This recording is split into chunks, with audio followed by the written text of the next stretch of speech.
اللہ رب العزت نے قرآن مجید فرقان حمید کے 11ویں پارے میں ارشاد فرمایا، الا ان اولیاء اللہ لا خوف علیہم ولا هم یحزنون، کہ بے شک جو اللہ کے دوست ہوتے ہیں، جو اللہ کے اولیاء ہیں، جو اللہ کے ولی ہیں، انہیں نہ کسی چیز کا خوف ہے اور نہ ہی وہ غمگین ہوتے ہیں۔ فرمایا یا آگے 12ویں پارے میں ارشاد فرمایا یا ایھا الذین آمنوا اتقوا اللہ وکونوا مع الصادقین،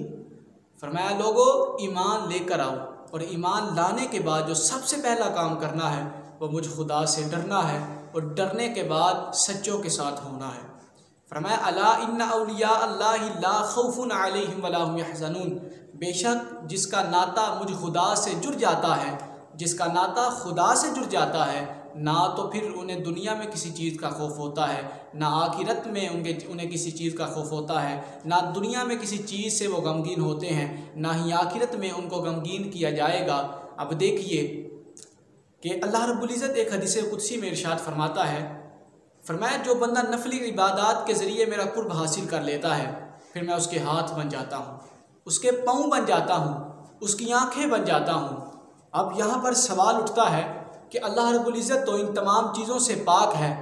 پھر ہاتھوں سے مراد کیا ہے، پاؤں سے مراد کیا ہے، آنکھوں سے مراد کیا ہے؟ تو علماء فرماتے ہیں ہاتھوں سے مراد یہ ہے، ہاتھ تو بندے کے ہوتے ہیں لیکن ان میں طاقت اللہ رب العزت کی آ جاتی ہے،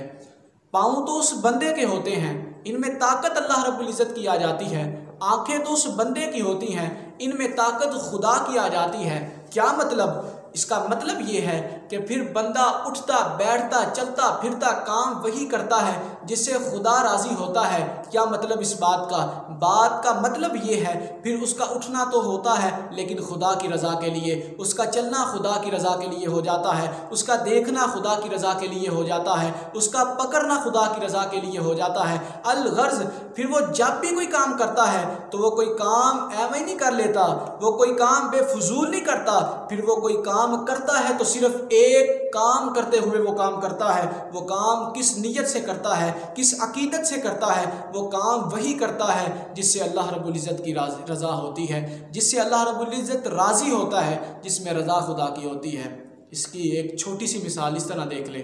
حضرت بایزید بسطامی علیہ رحمہ، آپ بازار میں ایک غلام فروش کی دکان پر جاتے ہیں، جا کر اسے غلام خریدتے ہیں، اور اب دیکھیے ذرا کہ ان کا اٹھنا بیٹھنا ہر کام خدا کی رضا کے لیے کس طرح ہو جاتا ہے۔ جب بایزید بسطامی علیہ رحمہ نے غلام کو خریدا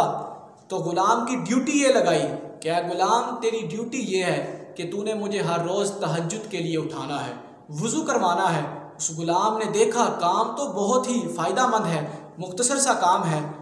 اب دیکھیے کہ اللہ رب العزت کے جو دوست ہوتے ہیں اور جن کو خدا کا قرب ملتا ہے، وہ لوگ کس طرح پھر عبادات و ریاضات کیا کرتے ہیں، پھر ان کا کام اللہ رب العزت کی رضا کے لیے کیسا ہوتا ہے۔ اب دیکھیے غلام اس وقت خریدے جاتے تھے اپنی خدمت کے لیے، لیکن بایزید بسطامی نے اگر غلام خریدا تو خدا کی رضا کے لیے، یعنی کہ غلام بھی اس نیت سے خریدا کہ اس غلام کے ذریعے یہ غلام مجھے تہجد کے لیے اٹھائے گا، اس غلام کے ذریعے میں تہجد کا وضو کیا کروں گا، میں تہجد کی نماز پڑھا کروں گا۔ جب بایزید بسطامی علیہ رحمہ اس کو لے کر آتے ہیں، وہ تہجد کی نماز کے لیے اٹھاتا ہے، بایزید اس سے نام پوچھتے ہیں، وہ اپنا نام بتاتا ہے۔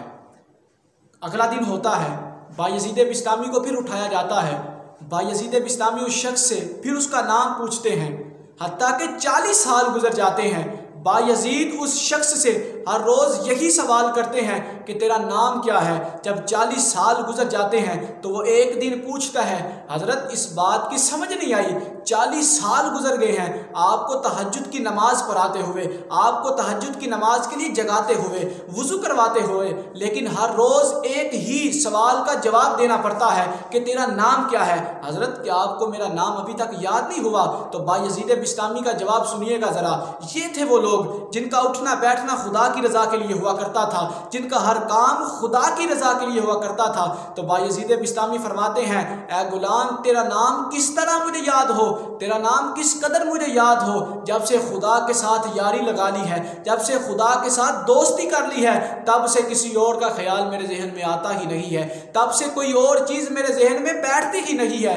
تیرا نام مجھے کس طرح یاد ہو۔ تو دیکھیے یہ وہ اللہ کے ولی ہیں، یہ وہ اللہ کے برگزیدہ بندے ہیں کہ جن کے شب و روز خدا کی عبادتوں میں گزرتے ہیں، جن کا اٹھنا بھی خدا کی رضا کے لیے ہوتا ہے، جن کا بیٹھنا بھی خدا کی رضا کے لیے ہوتا ہے۔ تو آئیے ان بزرگان دین کے ساتھ محبت کیجئے۔ یہی وہ لوگ ہیں جن کے بارے میں اللہ کا قرآن فرماتا ہے الا ان اولیاء اللہ لا خوف علیہم ولا هم یحزنون، خبردار بے شک جو میرے دوست ہیں، جو اللہ کے ولی ہیں، نہ انہیں کچھ کسی چیز کا خوف ہے، نہ وہ غمگین ہوں گے۔ اور اگلی آیہ کریمہ جو فرمائی یا ایھا الذین آمنوا اتقوا اللہ وکونوا مع الصادقین، فرمایا لوگو ایمان لے کر آؤ اور مجھ خدا سے ڈرو اور سچوں کے ساتھ ہو جاؤ۔ سچوں کے ساتھ ملنے سے ہمیں کیا ملے گا؟ فرمایا تم جہنم کے کنارے پہ بیٹھے ہوگے، تمہارا ہاتھ پکڑ کر جہنم کے کنارے سے نکال کر، بلکہ اگر تم جہنم میں بھی ہوگے تمہارا ہاتھ جہنم سے پکڑ کر تمہیں جنت کے محلوں کا وارث بنا دیں گے۔ یہ ملتا ہے اللہ رب العزت کے سچوں اور نیک بندوں کے ساتھ۔